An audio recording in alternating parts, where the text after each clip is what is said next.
Hey guys, today I want to explore a question that's been posed by Al Dawn and explored in depth by Tales of Life. A question that cuts right to the heart of everything. Will a documentary or inquest into the death of Jay Slater be enough to stop people like me, Duncan, and Wax from continuing to push for answers? It's a fair question, one that deserves a serious response. Because for months now, we've been following every development, every contradiction, every silence, and asking ourselves, is this really the full story? Let's break it down. Will a Jay Slater documentary or inquest stop people like me, Duncan, and Wax from seeking justice? Let me say this as clearly as I can. Seeking justice for Jay Slater isn't something that ends because a documentary is released or an inquest is held. Not for me, not for Duncan, not for Wax, not for anyone who's followed this case with their eyes open. That kind of closure, real closure, only happens if, and only if, the evidence proves conclusively that Jay's death was nothing more than a tragic accident. No foul play, no shady circumstances, no silence, no suppression, no loose ends. Just the truth, in full view, laid bare for everyone to see. And right now, that bar hasn't been met, not even close. In fact, it feels like we're still miles away from any clear picture, because the deeper you look, the more confusion you find. We're not here to cause trouble. We're not here to chase headlines or stir drama. That's not what this is about. We're here because something about this case doesn't make sense. It hasn't made sense from the start. And if you've followed it, even passively, you'll know there are still major questions, contradictions, and silences that just don't sit right. Let's talk about them. Why did Jay go to Moscow? We've heard conflicting stories. The one that's been repeated the most is that Jay went up to Moscow because he lost his hotel key. But that explanation doesn't hold water, because Jay wasn't alone. His roommate Brad was awake. We know that. We know Brad was messaging Jay in the early hours. So if Jay couldn't get back into his hotel room, why didn't he just return to meet Brad? Why didn't he head back to the hotel and wait for the morning? Instead, he ended up in one of the most remote parts of Tenerife, with people he didn't seem to know very well. And even the circumstances around how and why he got there aren't consistent. Some say he was invited. Others say he went willingly. Then we hear stories that he may have wanted to get back but had no means of leaving. There's a pattern here. Shifting accounts, fuzzy details, and logic that just doesn't add up. Why did Jay take the route he did? Why keep walking off-road into danger without turning back? This is something that haunts all of us. Because the path Jay took wasn't logical. It wasn't safe. And it wasn't the kind of route you take when you're thinking clearly or know where you're going. We've seen the terrain. We've seen the footage of the environment. It's steep, isolated, rocky, dangerous. Not the kind of place you casually walk through, especially if you're tired, dehydrated, hungover, or unsure of your surroundings. And yet, for some reason, Jay kept going. Past the point of safety. Past the point of signal. Past the point of turning back. And that raises the question we can't ignore. Why? Why did he go that way? Was he being guided by someone on the phone, on foot, or through pressure? Did he feel chased? Was he confused, or worse, frightened? Why didn't he retrace his steps and head back to where he started? Why didn't he wait on the roadside for help? We've heard people say he got lost, but that's not enough. Because getting lost is one thing, continuing deeper into danger is another. And the longer he walked, the more hostile the terrain became. It wasn't instinctive. It wasn't survival. It was desperate. He was going in the wrong direction, and he never turned back. That's not normal behavior. Not for someone who's just taken a wrong turn. That suggests something more was going on. And until we know what that something was, we can't accept easy answers or basic assumptions. Because nobody walks miles off course into that kind of terrain without a reason. Whether that reason was fear, threat, manipulation, or confusion, we need to know. Because that decision, to keep going, to keep walking, to never look back, was the one that ultimately cost him his life. And that deserves more than a shrug. It deserves investigation. What was Jay's relationship with Aayub, and how well did he really know him? This is another part of the story that has never been nailed down. At the very beginning, we were told that Jay and Aayub had only met that night, that it was a chance encounter. But that story started changing quickly. Suddenly, we hear that they may have known each other earlier in the trip, maybe from a previous day. Then, more recently, questions started swirling about whether they might have known each other for much longer. There's even a short video clip from Creamfields, months before Tenerife, where someone who looks exactly like Aayub, or is dressed exactly like him, appears to be with Jay. Now, let's be clear. We're not saying that's definitive proof of anything. But the fact that this hasn't been clarified, the fact that it's been allowed to hang in the air with no solid response or explanation, just adds to the fog. And if Jay and Aayub did have a relationship that goes back further than what we've been told, then why was that kept quiet? What's being protected? And by who?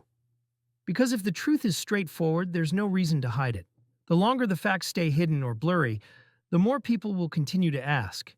And rightly so. What exactly happened on the morning Jay disappeared? This might be the most important question of all. The final moments, the final messages, calls, movements, should be the clearest part of the story. And yet, they're the murkiest. We've heard so many different accounts. Some say he called multiple people. Others say he messaged friends in panic. There are reports he sounded scared, lost, disoriented. But there's no clear confirmed timeline that lays out who he contacted, when, in what order, and what was said. This is basic stuff. If we can't establish a minute-by-minute breakdown of what Jay did, who he reached out to, and how those calls or messages ended, then how are we supposed to believe that this case has been properly investigated? We've had months. If that information exists, it should have been released. If it doesn't exist, then we need to know why. Because those final moments could tell us everything. And it hasn't just been the silence, it's been the noise too. Because in the months since Jay's disappearance, we've seen a wave of online lives, videos, and social media posts, some coming from people who were either close to Jay in Tenerife or involved in the search. And instead of bringing clarity, a lot of what's been said has only raised more questions. Accounts have shifted. Stories have changed. Details that were once told with certainty have been watered down or rephrased. Timelines have blurred. What was said on day 3 doesn't match what's being said on day 90. And that inconsistency isn't just frustrating, it's suspicious. We're not talking about random speculation online. We're talking about people who were on the island, people who claimed to be helping, people who were present in those crucial days, posting, speaking, going live, and yet couldn't keep a steady grip on the facts. And when those who were either close to Jay or part of the search can't align their versions of events, or worse, seem to twist them over time, it undermines trust. It doesn't just confuse the timeline. It destabilizes the entire narrative. Because if this was just a tragic accident, if Jay simply got lost, then why has so much around the search felt inconsistent, vague, and contradictory? It shouldn't be this messy. Not if there's nothing to hide. Let's be absolutely real here. We are not chasing shadows. We're not jumping at nothing. We are reacting to the fact that too many things just don't line up. Now, if the upcoming documentary is brave enough to face all this, if it's thorough, honest, and willing to shine a light on the difficult questions, we'll give it our attention. We want answers, not noise, and we'll listen. Same goes for any inquest. If it lays out a transparent timeline, probes into the inconsistencies, and doesn't shy away from the people or events involved, we welcome it. But if these platforms tiptoe around the key issues, if they brush aside the big questions or offer neat conclusions without hard evidence, then no, we're not stopping. We'll speak louder. We'll ask the questions they avoided, because justice is not about tidying up a narrative. It's not about giving the media closure or easing public curiosity. Justice is about truth, and truth doesn't need spin, doesn't need silence, it needs evidence. So what would it actually take for people like me, Duncan, and Wax to step back and say, all right, we accept this was an accident? It's not about emotions. It's not about what we want to believe. It's about what we can see, what can be proven. Because in a case like this, belief isn't enough.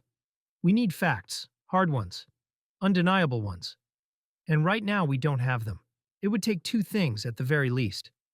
One, clear CCTV footage. And I don't mean blurry frames or snippets that could be interpreted a dozen different ways. I mean time-stamped, verified, start-to-finish footage showing Jay's movements, where he went, who he was with, what condition he was in. Footage that answers questions, not creates more. Footage that brings clarity and closes gaps. Footage that removes doubt, not just from the minds of the public, but from the story itself. 2. A genuinely neutral eyewitness. Someone with no stake in the outcome, no ties to the people involved, no online chatter, no half-stories. Someone who saw exactly what happened and can speak on it truthfully and back that up.